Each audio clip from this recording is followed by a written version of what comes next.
नमो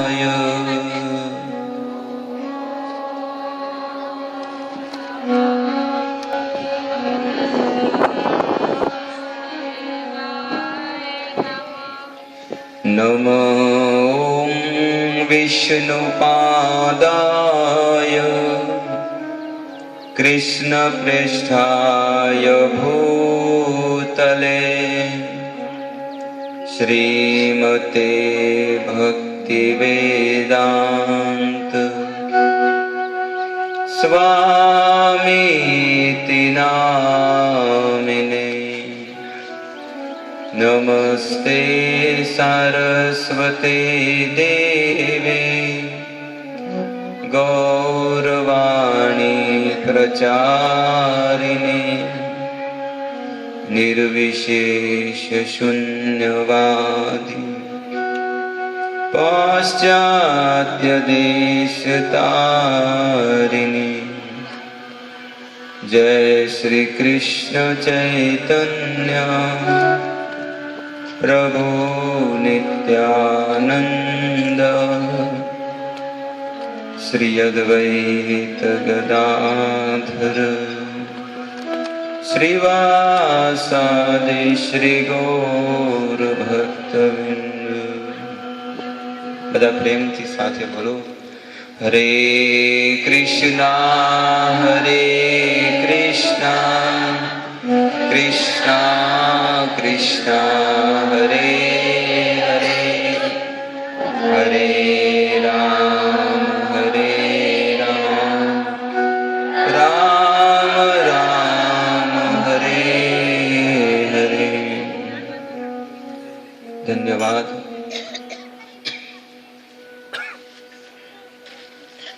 वंशी विभूषित करा नवनीरदाभा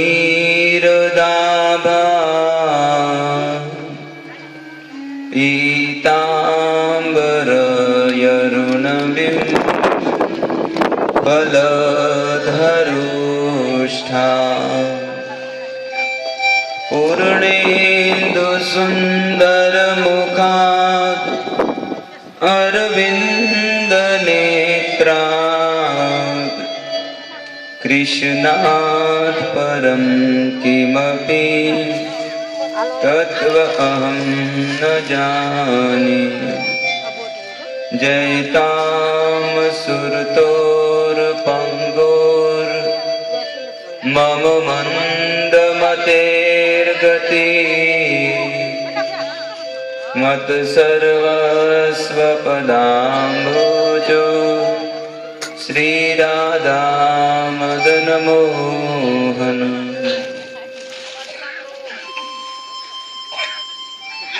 हरे कृष्णा कृष्णा कृष्णा हरे हरे।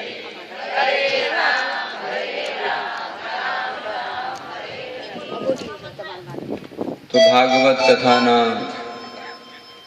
आ सप्तम दिवस में पधारेला समस्त वैष्णव एवं वैष्णवीओनु हार्दिक स्वागत छे।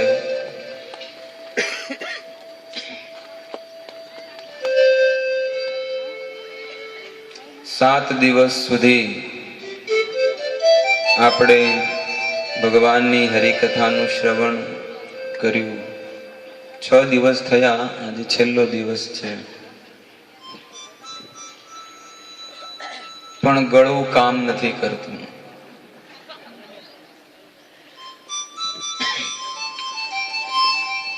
આ લોક સંસારની અંદર 200 રૂપિયા કમાવા માટે લોકો ગળું ફાડી ફાડીને ગલીએ ગલીએ પ્રોડક્ટ વેચવા જાય છે। તમારા ઘરની સામે લોકો આવતા હશે કે ચાની ભૂકી લ્યો, સર્ફ લ્યો, સાબુ લ્યો, અને ગળું ફાડી ફાડીને આખા દિવસમાં 150 થી 200 રૂપિયા કમાય અને તડકામાં ચાલીને 25-30 કિલો વજન ઉપાડીને જાય અને એમનું એ ગળું બેસે પણ કોનો પ્રચાર કરવા માટે? તો કે સાબુ અને સર્ફનો પ્રચાર કરવા માટે. પણ એ વ્યક્તિનું જીવન સાર્થક છે કે જે ભગવાનની વાણીનો પ્રચાર આ દુનિયામાં કરે છે.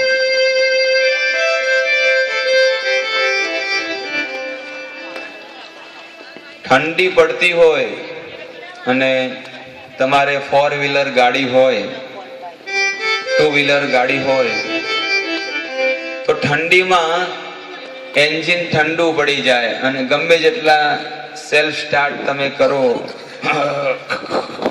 અવાજ આવે પણ બંધ ચાલુ થાય તે ધક્કા મારવા પડે ગાડીને. અવાજ કેવો આવે? ચાલુ ન થાય. પછી ઘરમાં બધા ફેમિલી, આપણે માઉન્ટ આબુ જવું છે અને ઘરમાં બધા ફેમિલીઓ નવા નવા કપડા પહેરીને ધક્કા મારે ગાડીને. પણ જ્યારે એ ગાડી ચાલુ થાય અને એન્જિન ગરમ થાય એટલે ઝણઝણાટ હાઈવે પર 100ની સ્પીડે દોડે. એવી રીતે અત્યારે ગળું ખરાબ છે, પણ જેમ જેમ ભગવાનની લીલા કથામાં આગળ વધશું તેમ તેમ આ ગળું પણ ધીરે ધીરે સારું થઈ જશે. આ એન્જિન જે ચાલી રહ્યું છે સારું થઈ જશે. સુખદેવ ગોસ્વામી પરીક્ષિત મહારાજને નવમ સ્કંદની કથા સંભળાવી રહ્યા છે.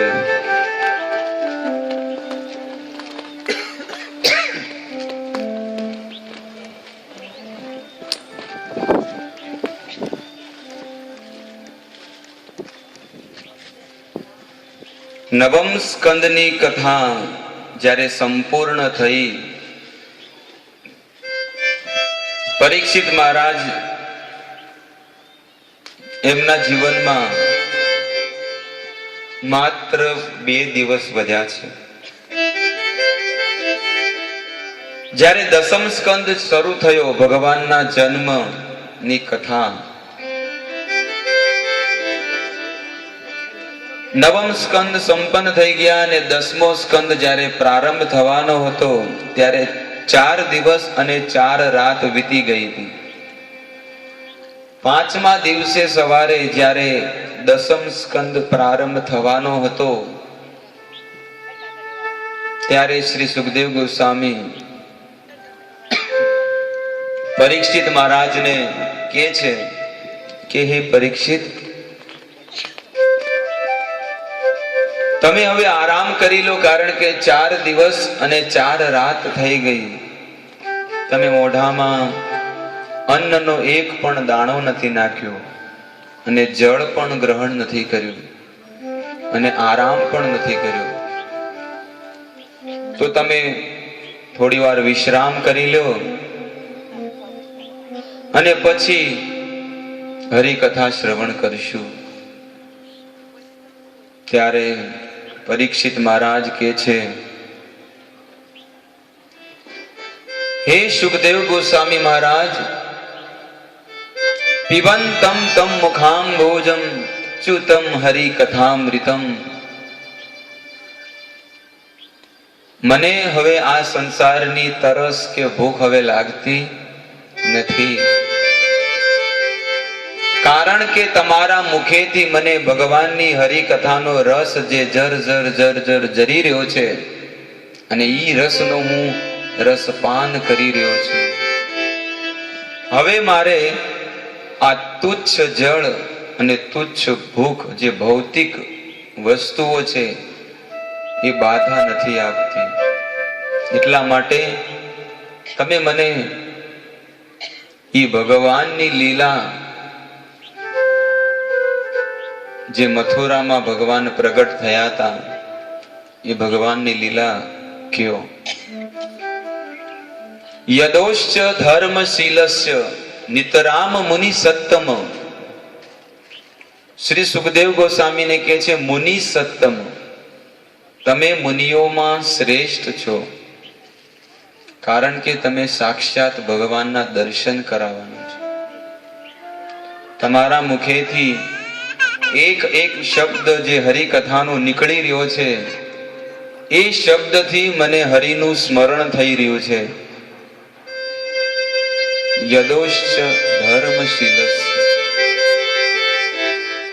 તમે યદુકુળમાં જન્મેલા વાસુદેવ નંદ નંદન ભગવાન શ્રી કૃષ્ણએ વ્રજમાં, મથુરામાં અને દ્વારિકામાં જે જે લીલાઓ કરી છે, એ સંપૂર્ણ લીલાઓ તમે મને કયો, અને મારાથી જે ભૂલાઈ જતું હોય તે પણ તમે લીલાઓ કયો. પરીક્ષિત મહારાજ કેટલા જિજ્ઞાસુ છે કે મારી તો આટલી જિજ્ઞાસા છે, પણ તમને પણ ભગવાન વિશે જે પણ જ્ઞાન હોય બધું મને કયો, મારે બધું શ્રવણ કરવાની ઈચ્છા છે. ભગવાનની હરિકથામાં એટલો રસ છે, આનંદ છે. પરીક્ષિત મહારાજ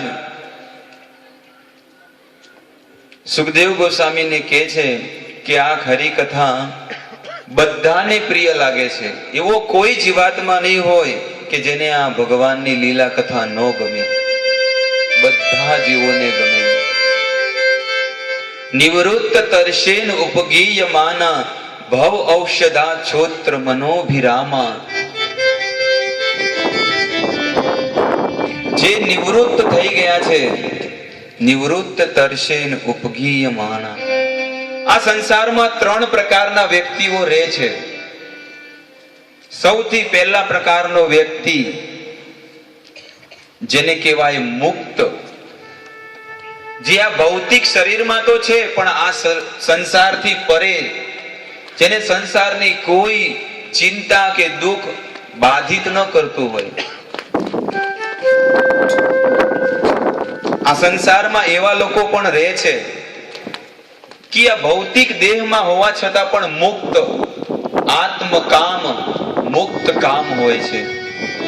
એને સંસારની કોઈ પણ વસ્તુ પ્રત્યે આસક્તિ હોતી નથી. એવા મુક્ત લોકો આ સંસારમાં રહે છે. હે સુખદેવ ગોસ્વામી, આવા લોકોને ભગવાનની કથા બહુ પ્રિય હોય છે. બીજા નંબરનો વ્યક્તિ કયો છે કે છે મુમુક્ષુ.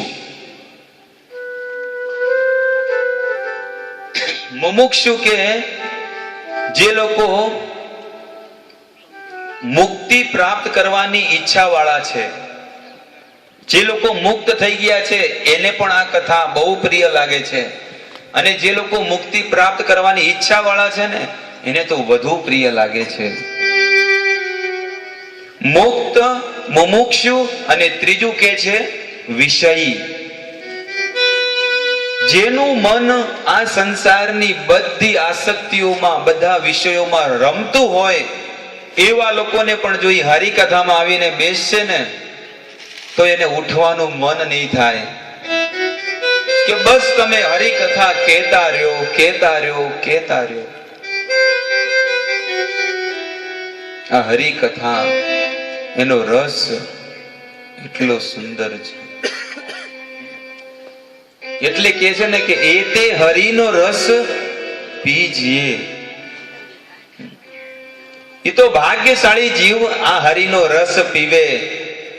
બાકી દુર્ભાગ્યશાળી જીવ હોય તો એ ભૌતિક જગતના વિષયોમાં જ આસક્ત રહે છે.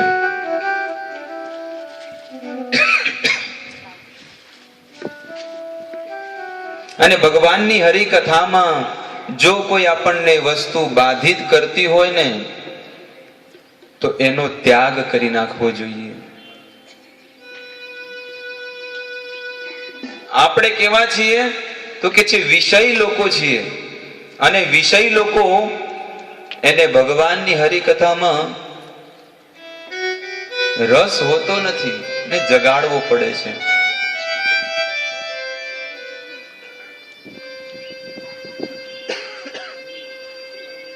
અને કે છે, જરુ જાવું જીવન જાનકી નાથ જીએ જગ મેં તુમરો બિન ભય. અને ભગવાનની હરિકથા કે ભગવાનના નામ કે ભગવાનના દર્શનમાં જો આપણને કોઈ વસ્તુ બાધિત કરતી હોય તો એનો ત્યાગ કરી દેવો જોઈએ. અમુક લોકો ઊંઘ બાધિત કરતી હોય, સારું કાર્ય સવારમાં વહેલા ઉઠીને ભગવાનના દર્શન કરવા હોય તો એને ઊંઘ બાધિત કરે છે.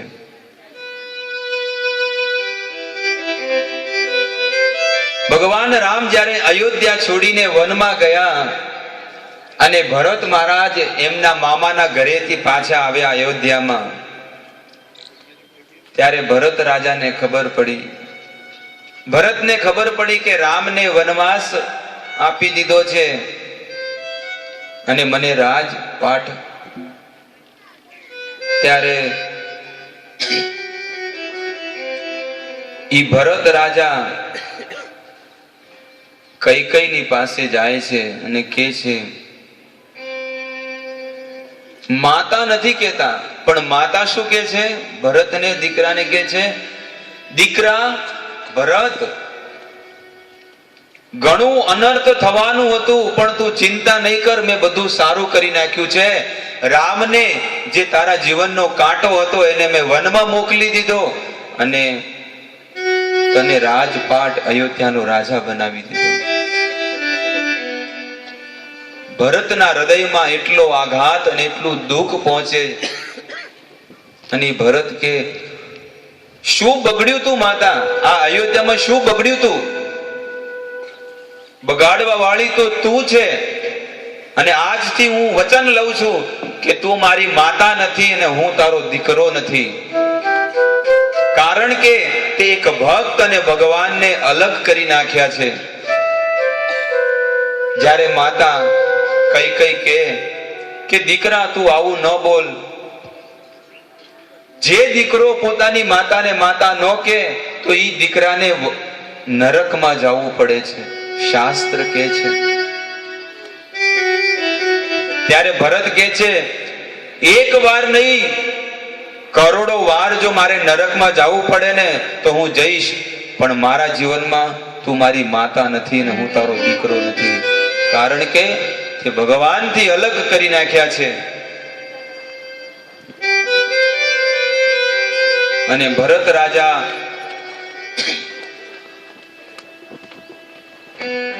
ઈ રામને મળવા માટે જંગલમાં જાય.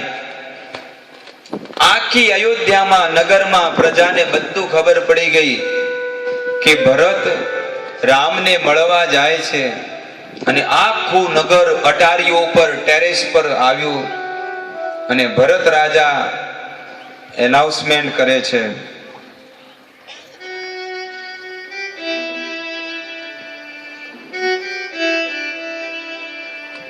ભરત એનાઉન્સમેન્ટ કરે છે કે હું આ રાજપાટ છોડીને ઈ રામના દર્શન કરવા માટે ઈ રામના ચરણોમાં જાઉં છું. તમારે જો આવવું હોય તો તમે પણ સાથે આવો. તમારે જો ભગવાનના દર્શન કરવા હોય ને તો તમે આ બધું છોડીને આવો. તો અમુક લોકોએ કીધું, અમારા છોકરાઓની પરીક્ષા ચાલે છે, બોર્ડની એક્ઝામ ચાલે છે, કેવી રીતે આવીએ? અમુક લોકો કે અમારે મેન્ટેનન્સ, બધું મેન્ટેનન્સ ભરવાનું છે. ઠીક છે, તો બધા આગળ આવી જશે, બેસી જાઓ. મેનાબેન બેસી જાઓ, હમણાં બેસી જાઓ બધા.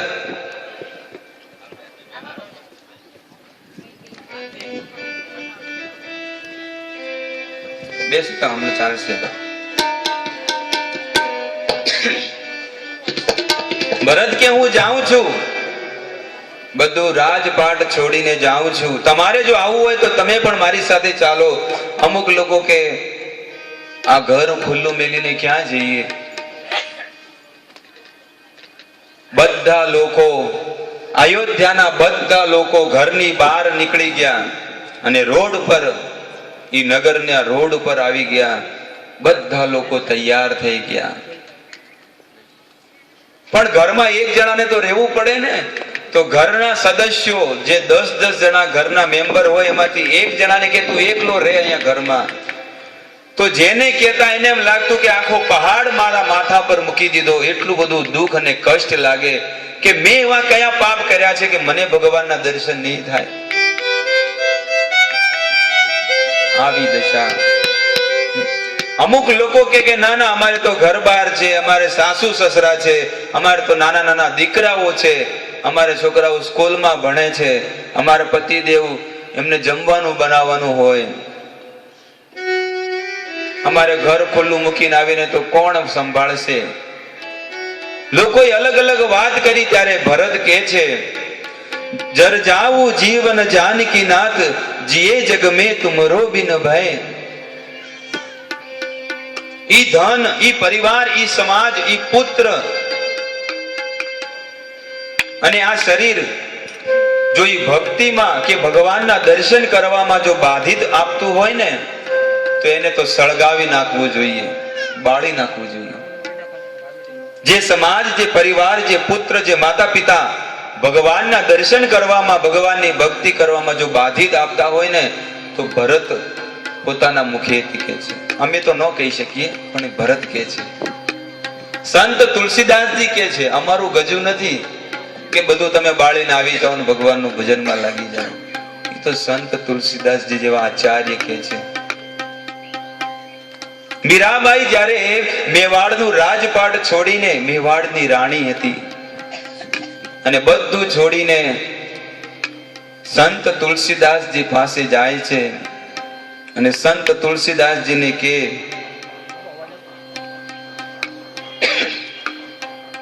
હે ગુરુદેવ, મારે ઘરે ઘરે પણ રહીને ભગવાનનું ભજન કરવું છે, પણ આ સંસારમાં મારા સમાજ વાળા પરિવારમાં જો બધા બાધિત આપતા હોય કે જો આ ભગતનો દીકરો થઈ ગયો, પેલા તો કાળા કામ કરતો હતો ને હવે એક કહેવત છે ને, હિન્દીમાં કે છે, 900 ચૂહે ખાકર બિલ્લી હજ કો ચલી. પેલા તો કેટલાય કાળા કામ કર્યા ને હવે ભગતનો દીકરો થઈ ગયો છે. ત્યારે મીરાબાઈ આ બધી વાત કરી સંત તુલસીદાસજીને કે આખો સમાજ મારી નિંદા કરે છે કે જો આ માળાઓ કરે છે, તિલક તાણે છે, કંઠી પહેરે છે, આવું તો કોઈએ ભાળ્યું નતું. આ નવા નાટક. જ્યારે આવી વાત મીરાબાઈએ સંત તુલસીદાસજીને કીધી, ત્યારે સંત તુલસીદાસજીએ જવાબ આપ્યો. તુલસીદાસજી કહે છે, તજીએ કોટી વૈરી સમ, એને તો કરોડો કરોડો જન્મોના વૈરીની સમાન ત્યાગી દેવા જોઈએ. તજીએ કોટી વૈરી સમ, એ તો આપણા વૈરી છે કે જે આપણને ભક્તિમાં બાધા દેતા હોય. તો એવા કુળમાં, એવા સમાજમાં, એવા પરિવારમાં જો કોઈ એવો ભક્ત હોય ને, તો એ આખા પરિવારને, આખા કુળને અને એ આખા સમાજને તારી શકે છે. ભગવાનના ભક્તમાં એટલી તાકાત છે. પરીક્ષિત મહારાજ આગળ જિજ્ઞાસા કરે છે,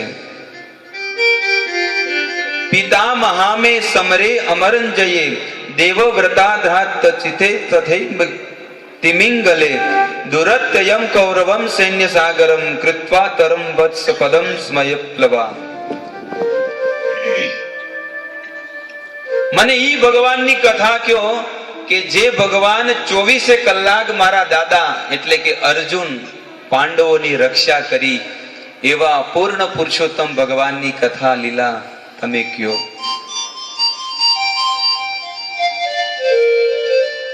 ભીષ્મ પિતામાં મોટામાં મોટા ધનુર્ધર હતા.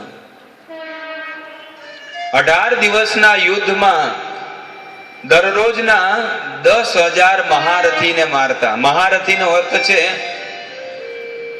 કે જે રથ ઉપર મોટા મોટા રાજાઓ હોય એવા 10,000 રાજાઓને મારતા ભીષ્મ પિતામહ. દિલ્હીના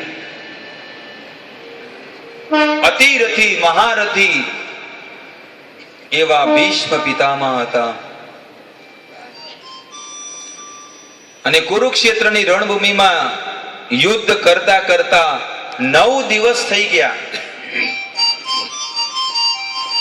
9 દિવસ થઈ ગયા અને 9મા દિવસે જ્યારે શિબિરમાં દુર્યોધન ભીષ્મ પિતામહ પાસે ગયો અને ભીષ્મ પિતામહને કહે છે કે તમે તો મારા અંડરમાં છો, મારી સાથે છો, મારું ખાવ છો, પણ પાંડવોના પક્ષમાં તમે યુદ્ધ કરો છો.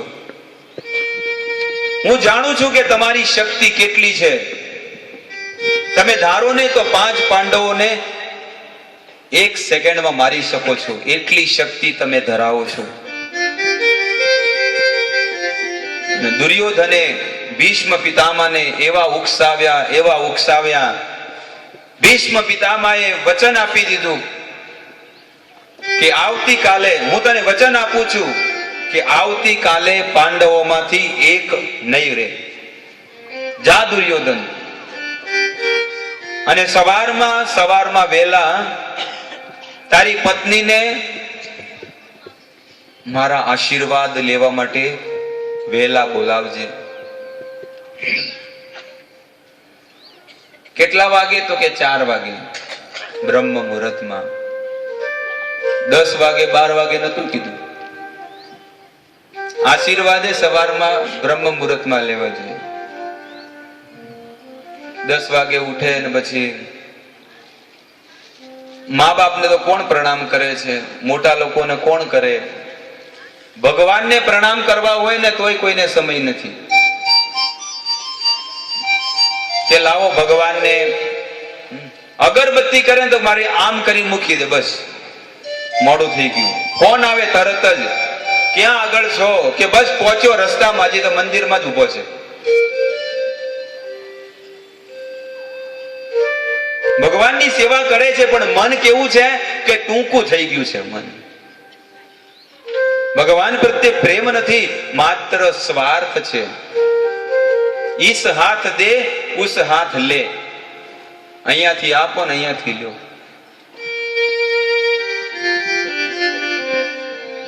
અને એવા લોકો ભગવાનની પોતાની માટે રહેવા માટે બહુ મોટો બેડરૂમ છે, સ્ટોર રૂમ છે, હોલ છે, સેપરેટ બધી વસ્તુઓ છે, પણ ભગવાનની માટે રસોડામાં એક ખૂણો ગોતી લે.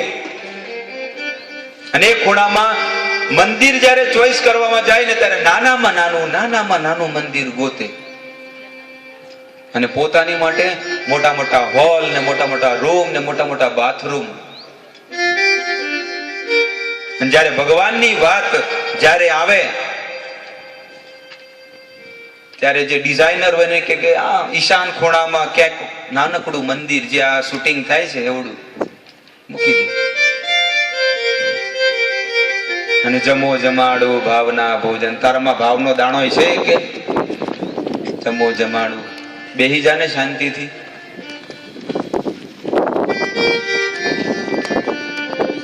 અને એ મંદિરમાં ભગવાનની સ્થાપના કરે, બધા ભક્તોને બોલાવે ને લાલાની સેવા માટે ભગવાનની સ્થાપના કરે. ભગવાનની સ્થાપના તો કરી દે, પણ આખો દિવસ સવારમાં જેવા ઉઠે એટલે કુકરની સીટીનો ધુવાડો સીધો લાલાને જાય. કુકરની સીટી વાગે ને એ બધી ગરમી ક્યાં જાય? એ લાલાને જાય. અને પોતે એસીમાં ઊંઘ્યો હોય અને કે અમે મોટા ભગત છીએ. એક બે ટંકોરી વગાડે, ઓમ જય જગદીશ હરે, અને સીધા પોતપોતાના કામ ધંધે. આખો દિવસ લાલા ભલે ને વાંસળી વગાડતા કે ગાયો ચરાવતા. આવી દશા છે. કોઈ બી જગ્યાએ, ઘરે હોય કે ઓફિસમાં હોય, ઓફિસમાં ક્યાંય જગ્યા ન મળે તો ઉપર જ રાખે. જ્યાં ઓફિસમાં જે શેઠીઓ હોય ને એ ઓફિસમાં ઉપર જ રાખે. અને સવારમાં આવે એટલે એક અગરબત્તી કે બે અગરબત્તી કરે, બે ટંકોરી વગાડે,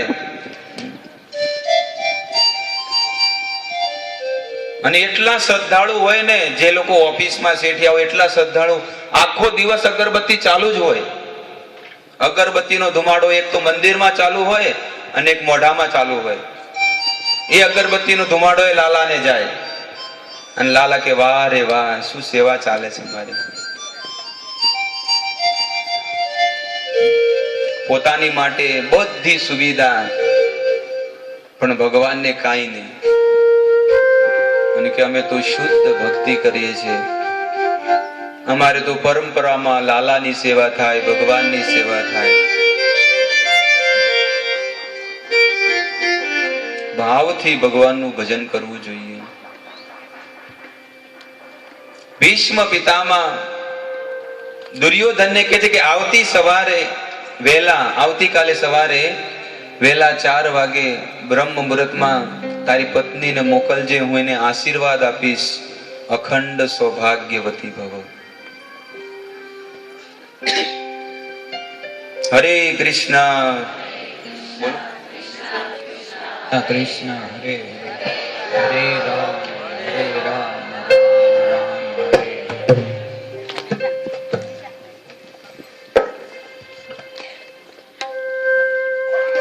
અને દુર્યોધને જ્યારે પોતાની પત્નીને જ્યારે મોકલવા જાય એના પહેલા ભગવાન શ્રી કૃષ્ણએ તો જાણી લીધું. ભગવાન કૃષ્ણ તો અંતર્યામી છે ને, જાણી લીધું ભગવાને કે ભીષ્મ પિતામહ આવતીકાલે સવારે દુર્યોધનની પત્નીને આશીર્વાદ દેવાના છે. રાતે 10 વાગે દુર્યોધન પોતાના તંબુમાં ગયો અને ભગવાન કૃષ્ણ તંબુની બહાર આંટા મારે છે. ક્યારેક આમ જાય, ક્યારેક આમ જાય. કોક છોકરાઓને જ્યારે બોર્ડનું એક્ઝામનું પેપરનું રિઝલ્ટ આવે તો કેમ આંટા મારતા હોય, ક્યારે આવશે, ક્યારે આવશે, ક્યારે. કદાચ કોકને બાળકને જન્મ થવાનું તો બાપા કેમ આંટા મારે આઈસીયુ રૂમમાં બહાર, ક્યારે બાળકનો જન્મ થશે. એવી રીતે ભગવાન પણ આંટા મારે છે કે શું કરું, શું કરું. ત્યારે ઈ ભગવાન અર્જુનની પાસે જાય છે અને અર્જુનને કહે છે કે ઊભો થા, રાતના 12 વાગે. અર્જુન તો ધાબળો ઓઢીને સૂઈ ગયો છે. મહિનાની ઠંડી. અર્જુન કે ઠંડી લાગે છે, સુવા દો ને, મંગળા આરતી તો સવારમાં છે, અત્યારે તો સુવા દો, અને યુદ્ધ તો સવારમાં થશે. ત્યારે કે હવારે ઊભા થશો ત્યારે ને તમે યુદ્ધ કરશો. યુદ્ધમાં તમારો દાદો જે ભીષ્મ છે, તમારા દાદા, એ તમને ઠાર કરી દેશે. તો અર્જુન તો ધાબળો ઓઢીને હોઈ ગયા. યુધિષ્ઠિર મહારાજને ઊભા કરે છે. યુધિષ્ઠિર મહારાજ, નકુલ, સહદેવ, ભીમ, 5 પાંડવોને ઊભા કરે અને 5 પાંડવો કે શું થયું, બોલો તો ખરો, દ્વારિકાધીશ બોલો તો ખરા, શું થયું. ત્યારે ભગવાન કે ઓલા ભીષ્મ પિતામહે રાતના પ્રતિજ્ઞા લીધી છે કે આવતીકાલે પાંડવોમાંથી એક નહીં વધે, તો તમને કઈ ચિંતા છે કે નહીં. ત્યારે 5 પાંડવો કે છે અબ સૌપ દિયા ઇસ જીવન કા સબ ભાર તુમ્હારે ચरणन में. अब सौंप दिया इस जीवन का सब भार तुम्हारे चरणन में. हे द्वारिकाधीश, અમે તો અમારા જીવનનો બધો ભાર તમારા ચરણોમાં સોંપી દીધો. હવે જીત થાય કે હાર થાય, જીવીએ કે મરીએ, બધું તમને સોંપી દીધું છે. અને કદાચ જો અમે મરી ગયા ને તો આવતીકાલે દિવ્ય ભાસ્કરમાં આવી જશે કે કૃષ્ણના ભગત હતા ને મરી ગયા, તમારું ભજન કોઈ નહીં કરે. જો તમારે તમારી લાજ રાખવી હોય ને, ભગવદ ગીતામાં કીધું છે ને, નમે ભક્ત્યા પ્રણશ્યતિ, મારા ભક્તનો નાશ નથી થતો. તો હે કૃષ્ણ, તમારે જો તમારી લાજ રાખવી હોય ને તો અમારી રક્ષા કરો. અમે તો સુઈ ગયા. 5 પાંડવો ધાબળો ઉઠીને સુઈ ગયા અને ઓલા કૃષ્ણ તંબુની બહાર આટા મારે છે, ફટ ફટ ફટ ફટ. શું કરવું હવે? એ કૃષ્ણએ કીધું કે આ તો બધા મારા આશ્રિત છે, ચિંતા તો મારે હોય ને. કોલેજમાં પૈસા ભરવા હોય તો બાપાને ને માને ચિંતા હોય, દીકરાને ચિંતા ન હોય. એ તો બાઇકમાં આટા મારતો હોય એક્શનના બૂટ પહેરીને. પણ બાપાને ઈ પૈસા ભરતા ભરતા ભરતા બાલ જરી જાય બધા. કારણ કે ટેન્શન કોને હોય? ઈ પિતાને હોય. એવી રીતે 5 પાંડવોએ પોતાના જીવનની બધી જે ડોર છે, સુખ દુઃખ જે પણ બધું ભગવાનને સમર્પણ કરી દીધું છે. આપણા જેવા નહોતા, હું કરું બસ એ જ, મારા સિવાય કાંઈ ન થાય, આવું નહોતું. હવે કૃષ્ણ આટા મારે છે, રાતના 1 વાગી ગયો અને રાતના 1 વાગે કે હવે કોની પાસે જાઉં? ત્યારે દ્રૌપદી પોતાની બેન કૃષ્ણા પાસે જાય છે અને કૃષ્ણાને ઉઠાડે છે. કૃષ્ણા ઉઠ, દ્રૌપદી મારી બેન ઉઠ. એ કૃષ્ણની બેન દ્રૌપદી હતી, જેને પ્રેમથી એ દ્રૌપદીને કૃષ્ણા કહેતા. તો ભગવાન શ્રી દ્વારિકાધીશ એ કૃષ્ણાને ઉઠાડે છે અને કહે છે ઉઠ. કે સવારમાં 1 વાગે તમે ઉઠાડો છો, એવું તે શું કામ પડ્યું? ત્યારે કીધું કે દ્રૌપદીનો હાથ પકડ્યો અને હાથ પકડીને ભગવાન શ્રી કૃષ્ણ કે ચલ મારી સાથે, અને ભીષ્મ પિતામહના તંબુમાં જા, શિબિરમાં જઈ અને એને માત્ર ખાલી પ્રણામ કરવાના છે, બીજું કાંઈ કરવાનું નથી. દ્રૌપદી કે તમે કેવા કામ કરો છો ખબર નથી પડતી, આ મોટો છલીઓ છે. તમે શું કરવા માંગો છો કે તમારા મનમાં શું ચાલી રહ્યું છે કોઈ જાણી ન શકે કે તમારી શું ઈચ્છા છે. ત્યારે દ્રૌપદીને ભીષ્મ પિતામહની શિબિરમાં મોકલે છે અને દ્રૌપદી રસ્તામાં જેમ ચાલે પણ સેન્ડલ પહેર્યા હતા દ્રૌપદીએ, તો સેન્ડલ નો અવાજ આવતો તો ભગવાને કીધું ઉભી રહે. પગમાં જે સેન્ડલ છે ને, સેન્ડલ વાળી, એ સેન્ડલ કાઢી નાખ, અવાજ આવે છે. ત્યારે સેન્ડલ કાઢી લીધા અને ભગવાને લઈ લીધા સેન્ડલ.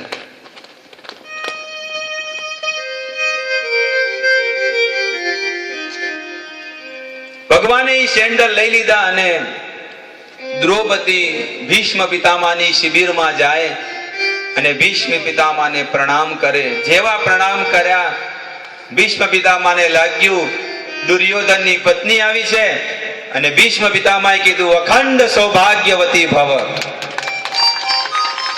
બોલો, આ દ્વારિકા વાળો છે. ભીષ્મ પિતામહને લાગ્યું દુર્યોધનની પત્ની આવી છે અને જોવે તો અર્જુનની પત્ની દ્રૌપદી છે, પાંડવોની પત્ની. અને ભીષ્મ પિતામહે ધ્યાનમાંથી આંખો ખોલી અને જોવે તો સામે દ્રૌપદી. દ્રૌપદી તું? ભીષ્મ પિતામહને લાગ્યું કે દુર્યોધનની પત્ની હશે. ત્યારે જોવે તો કે આ કામ તારું ન હોય, નિશ્ચિત ઈ ચક્રધારી દ્વારિકાધીશનું કામ છે, તું બાજી રહે, આઘી રહે. અને જોવે તો દરવાજામાં ભગવાન શ્રી કૃષ્ણ બગલમાં ચપ્પલ લઈને ઉભા હતા દ્રૌપદીના. આવો દ્વારિકા વાળો છે, મોટામાં મોટો છલિયો છે, બધાને છેતરી નાખે. આ સંસારમાં લોકો કહે ને મેં આટલા લોકોને છેતર્યા, આટલા લોકોને છેતર્યા, પણ એ દ્વારિકા વાળો કે મારા જેવો છેતરનારો તમને કોઈ નહીં મળે. ગમે જેવા કામ હશે ને તો ભગવાન ગમે તે રીતે પોતાના ભક્તની રક્ષા કરવા માટે પોતાના જીવ પણ જોખમમાં નાખી દેશે. આવા એ દ્વારિકા વાળા છે. હિરણ્યકશિપુને મારવા માટે ભગવાને શું શું નથી કર્યું નરસિંહ ભગવાને? કારણ પોતાના ભક્તની રક્ષા કરવા માટે. અને જ્યારે એ ભીષ્મ પિતામહે એ દ્વારિકાધીશના દર્શન કર્યા ત્યારે ભીષ્મ પિતામહ પણ ભગવાનના ભક્ત જ છે ને. 12 મહાજનમાં ભીષ્મ પિતામહનું નામ આવે છે અને એ ભીષ્મ પિતામહ કહે છે કે હે દ્વારિકા વાળા, એ ચક્રધારી,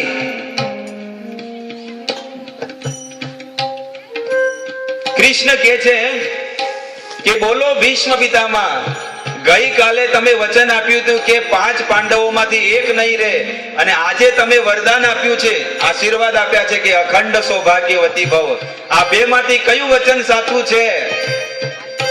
ત્યારે ભીષ્મ પિતામહ કે ભલે મારું વચન તૂટે કે ન તૂટે, પણ હે દ્વારિકા વાળા, આવતીકાલે તમારું વચન તો હું તોડીને નિશ્ચિત રહીશ. અને આવતીકાલે સવારમાં બંને સેનાઓની વચ્ચે એ યુદ્ધ થવા જઈ રહ્યું છે. અને ભીષ્મ પિતામહે નિશ્ચિત નક્કી કરી લીધું છે કે આજે મારા જીવનનો અંતિમ દિવસ છે.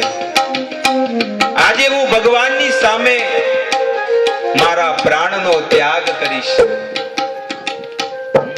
ઇતિમતિ રૂપ કલ્પિતા વિતૃષ્ણા ભગવતી સાત્વત પુંગવે વિધુમ્ની. ભીષ્મ પિતામહ એ યુદ્ધ ભૂમિમાં રથ ઉપર ઉભા છે, અને અહીંયા અર્જુન ઉભો છે.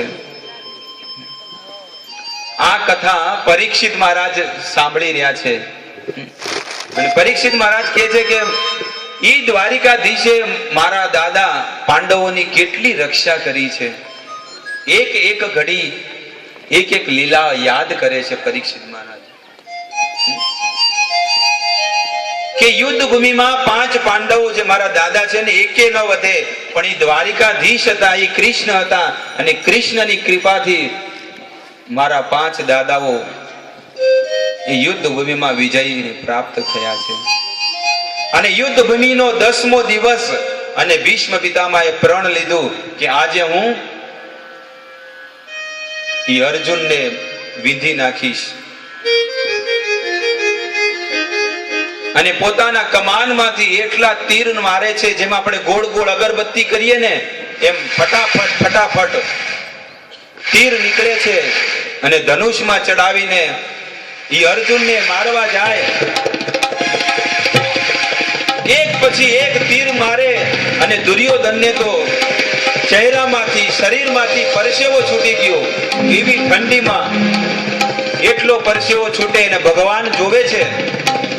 અને ભીષ્મ પિતામહ આજે એને વચન લીધું છે કે આજે હું પાંડવમાંથી અર્જુનને નહીં છોડું, એને હું ધરાશાયી કરી નાખીશ.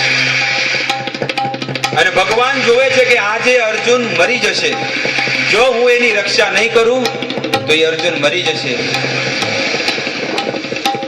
અને ભીષ્મ પિતામહે અભિમંત્રિત જે તીર પોતાના કમાનમાંથી નીકાળ્યું અને પોતાના ધનુષ ઉપર ચડાવ્યું, અને મંત્ર પડીને એ અર્જુન ઉપર મારવા જાય. અને જેવું એ તીર નીકળ્યું ધનુષમાંથી, સીધું અર્જુનના ડોકાને ઉડાડવાનું હતું.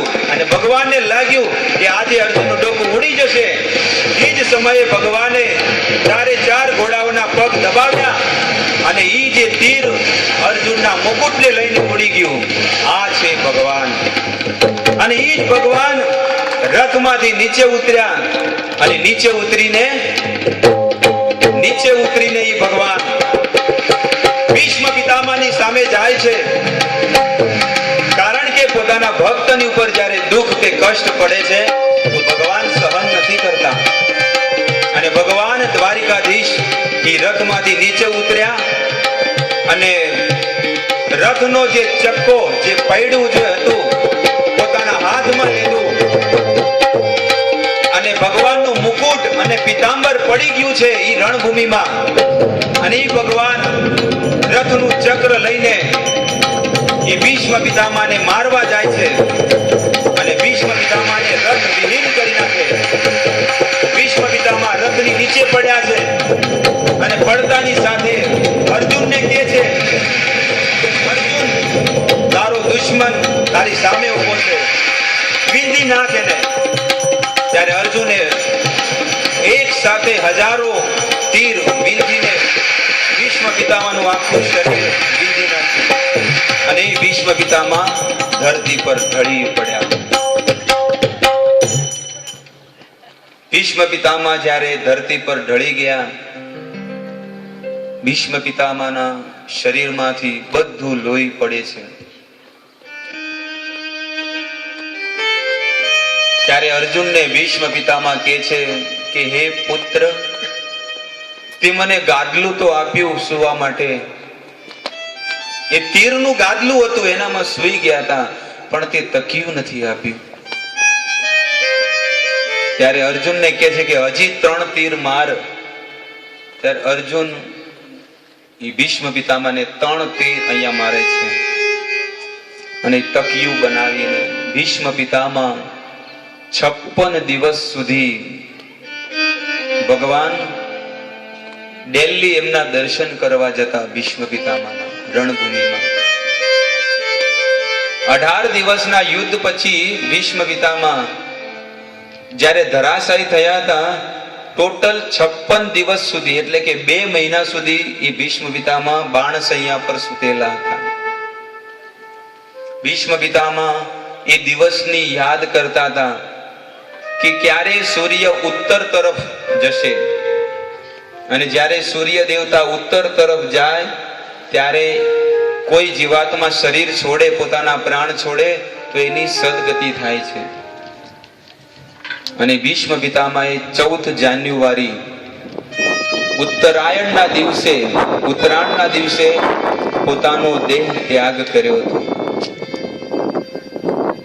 જે દિવસે ભીષ્મ પિતામહને દેહ ત્યાગ કરવાનો હતો એ દિવસે વિશ્વ બ્રહ્માંડના મોટા મોટા ઋષિ મુનિઓ, બ્રહ્મર્ષિ, રાજર્ષિ બધા એ સભામાં આવ્યા છે. યુધિષ્ઠિર મહારાજને એટલો શોક થયો હતો, અને આ શોક જોઈને ભગવાને કીધું કે મારું કેવું નહીં માને આ લોકો. ભલે હું ગમે જેટલા ઉપદેશ આપીશ પણ આ લોકો મારું કેવું નહીં માને. પણ ભીષ્મ પિતામહ જો ઉપદેશ આપશે ને તો એનું કેવું માનશે. અને આ સંસારમાં બી જુઓ કે નાના નાના છોકરાઓ જો કોઈ સારું ભગવત કાર્ય વિશે કે ભગવાનના ભક્તિ વિશે જો કોઈ સારા સંસ્કાર આપે ને તો લોકો કે તું તો હજી કાલનો છે, અમારે તો 60 વર્ષ થઈ ગયા અને તું કાલનો આવેલો અમને શું શીખવાડે છે કે કોનું ભજન કરવું જોઈએ. અને કોક દાઢી વાળો મોટો હોય, જટાધારી, અને લાલ લાલ કપડા પહેર્યા હોય અને મોટી કારમાંથી આવે અને એમાંથી નીચે ઉતરે લોકો કે આહા કોઈ મહાન ઋષિ મુનિ છે, અને એમ કે ને કે ગુરુ જ ભગવાન છે, ગુરુ બ્રહ્મા, ગુરુ વિષ્ણુ.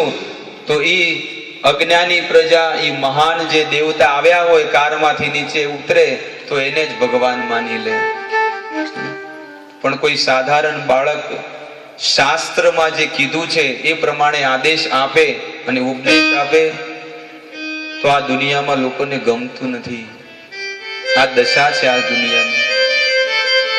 સત્ય શું છે એ લોકો જાણતા નથી કે આ સંસારમાં સત્ય કોને કહેવાય, કોનું ભજન કરવું જોઈએ એ હજી કોઈને ખબર નથી. ભક્તો, આપણા જીવનમાંથી આટલા વર્ષો વીતી ગયા, પણ નિશ્ચય કરો તમે જીવનમાં કે તમે કેટલા સુખી થયા છો. જેની શરણમાં છો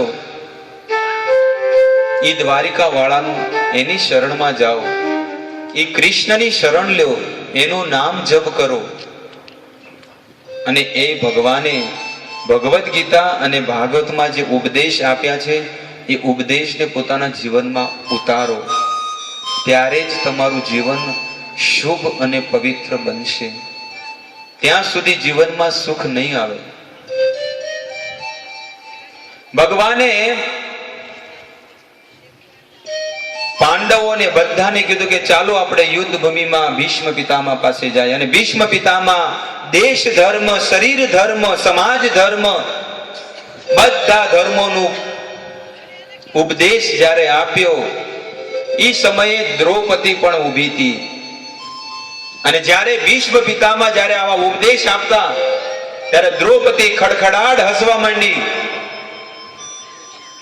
જ્યારે મોટી સભા ભરાઈ હોય અને કોક સ્ત્રી જ્યારે ખડખડાટ હસે તો લોકો વિચાર કરવા માટે કે આ સ્ત્રી કેમ પાગલ થઈ ગઈ છે કે આટલા મોટા મોટા મહાન સાધુ સંતોની વચ્ચે હસે છે.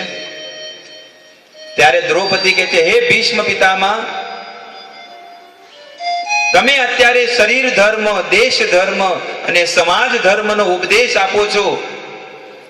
ઈ દિવસે ક્યાં ગયા હતા? જે દિવસે ભરી સભામાં 40,000 ખુરશીઓ લાગી હતી અને મારી લાજ લૂંટાઈ રહી હતી. હું તમારી પાસે આવી હતી, મારી આબરૂ બચાવો હે દાદા ભીષ્મ પિતામહ. એ દિવસે તમારો આ ધર્મ ક્યાં ગયો હતો? અત્યારે તમે શરીર ધર્મ, દેશ ધર્મનો ઉપદેશ આપો છો, ઈ સમયે તમારો ઉપદેશ ક્યાં ગયો હતો?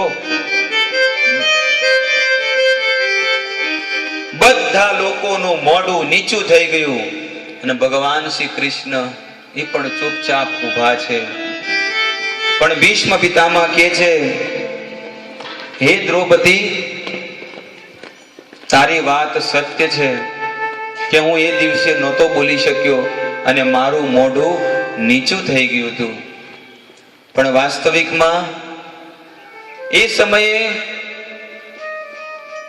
મારા શરીરમાં જે લોહી હતું ને, એ દુર્યોધનના હાથના રોટલા જે ખાધા છે ને, એનું પાપ ભરેલું લોહી હતું.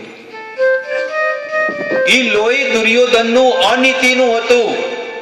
કારણ કે દુર્યોધનની નીતિ કેવી હતી? અનીતિનું. અને મેં અનીતિનું ધન ખાધું હતું એટલે મારું શરીર, મારા વિચાર પણ કેવા થયા? અનીતિ. અને તારા પતિદેવે અર્જુને જ્યારે મને તીરથી વિંધી નાખ્યો, એ બધું લોહી નીકળી ગયું અને જે ધર્મ વધ્યો હતો ને, એ ધર્મ આજે બોલી રહ્યો છે. ભક્તો, આપણા જીવનમાં આપણે જ્યારે ભગવાનને અર્પણ કર્યા વગર જ્યારે જમીએ છીએ ને, એ બધું અનીતિનું છે. કોકનું હરામનું આપણે લઈએ ને, કોકની મહેનતનું, એ બધું અનીતિનું છે. લોકો ઘણા મોટા મોટા બિઝનેસમેનો બીજાના પૈસા લઈને ઉઠી જાય, પણ વાસ્તવિકમાં એ અનીતિનું ધન એમના કોળનો નાશ કરે છે. અને તમારી સામે એવા કેટલાય કિસ્સા છે કે જે લોકો આવી રીતે અનીતિનું ધન કમાય છે, એમની સંતાન કેટલી ખતરનાક અને કેટલા ખોટા કામ કરે છે અને પોતાના કુળનો નાશ કરી નાખે છે. એટલા માટે નીતિ વાળું ધન કમાવું જોઈએ, સુખનો રોટલો ખાવો જોઈએ. એવો રોટલો ખાઓ કે જે તમને રાતના ઊંઘ આવે, સુખની મીઠી નીંદર આવે. બાકી કોકની આતરડી દુભાઈને અને ઈ ધન જ્યારે તમે કમાશો ને, તો ઈ જ્યારે જીવ દુખી થશે ને, તો તમારા કુળનો નાશ કરી નાખશે. પૈસા મહત્વના નથી, જીવન મહત્વનું છે. કદાચ તમે ઘી લગાયા વગર રોટલો ખાશો ને, તો એ સુખનો રોટલો છે. પણ ઈ ઘી જો કોકની બીજાની આતરડી બાળેલું હશે ને, તો તમારા કુળનો નાશ કરી નાખશે. એટલા માટે જીવનમાં ક્યારેય અનીતિનું ધન ન કમાવું જોઈએ. કોઈનો વધારાનો પૈસો ન લેવો જોઈએ.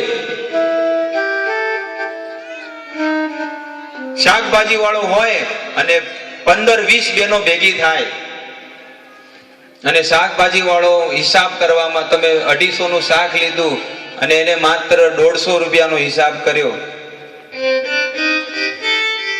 અને તમને યાદ છે કે 100 રૂપિયા ભૂલી ગયો છે, તો તમે લઈને પાકીટમાં લઈને ઘરે જઈને ડિસ્કો કરવા માંડો. આ તો 100 રૂપિયા બચી ગયા. આપણે રિક્ષામાં જઈએ, રિક્ષા વાળો કદાચ 10 રૂપિયા ભૂલી જાય ને, તો ઘરે આવીને ડિસ્કો દાંડિયા કરે, છોકરાને કે લે કેન્ડી ખા, પૈસા બચી ગયા. પણ એ પૈસા ચૂકતે કરવા માટે, એ 10 રૂપિયા ચૂકતે કરવા માટે મનુષ્ય દેહ ધારણ કરવો પડશે. એટલે તો બધાને દેહ ધારણ કરવો પડે છે, પણ આપણને એમ લાગે છે બધાની પાસે મફતમાં કામ કરાવી લેવું છે. કોક બિચારો મહેનતના પૈસા લેતો હોય તો એને એની મહેનતનું મહેનતાણું દેવું જોઈએ. ભગવાન વનમાં જાય છે અને કેવટના એક નાવમાં જ્યારે બેસે છે ને, તો ભગવાન પણ ઉત્તરાઈ આપે છે. અને ઉત્તરાઈમાં શું આપે છે? સીતા માતા પાછળથી એ કિંમતી વીંટી જે હાથમાં પહેરી છે કાઢીને આપે છે, પાછળથી આપે છે. કે લો સ્વામી પતિદેવ, આ કેવટને આપો.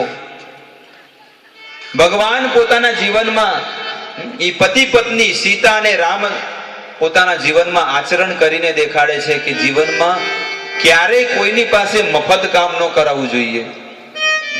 તમે તમારા ગામના છો, મારા સગાવાલા છો, આમ છે તેમ છે, પણ એ બિચારો મહેનત કરે છે. અને રામ એ કેવટને કિંમતી વીંટી આપે છે. ત્યારે કેવટ કે નાથ, હે સ્વામી, આજે મને શું નથી મળ્યું? આજે મને બધું પ્રાપ્ત થઈ ગયું છે. નાથ આજ મેં કાહું ન પાવા, મીટે દોષ દુઃખ દારિદ ગાવા. નાથ આજ મેં કાહું ન પાવા, મીટે દોષ દુઃખ દારિદ ગાવા. નાથ આજ મેં કાહું ન પાવા, મીટે દોષ દુઃખ દારિદ ગાવા. નાથ આજ મેં કાહું ન પાવા. નાથ આજ મેં શું પ્રાપ્ત નથી કર્યું? તમારા ચરણોની રજ, જે મોટા મોટા ઋષિ મુનિઓ અને દેવતાઓને પણ દુર્લભ છે, ઈ ચરણોની રજ આજે મને મળી છે. અને ઈ શા માટે અને કેવી રીતે મળી છે? શા કારણે ઈ રજ મળી છે? ત્યારે કેવટજી બીજી લાઈનમાં કહે છે, बहुत काल में कीन्ही मजूरी, आज दिन बनी भली भूरी. बहुत काल में कीन्ही मजूरी, आज विधि बनी भली भूरी. हे नाथ, મેં કરોડો જન્મોથી તમારી સેવા કરી છે, તમારી ભક્તિ કરી છે, ધર્મની સ્થાપના કરી છે, ધર્મનું પાલન કર્યું છે, ગાયોની સેવા કરી છે, સાધુઓની સેવા કરી છે, અને એનું ફળ શું છે? બહુત કાલ મેં કીની મજૂરી, મેં બહુ મહેનત કરી છે પ્રભુ તમને પ્રાપ્ત કરવા માટે, અને એનું ફળ શું છે? આજે તમારા ચરણોનો અભિષેક કરવા મને મળ્યો છે. હું કેટલો ભાગ્યશાળી છું.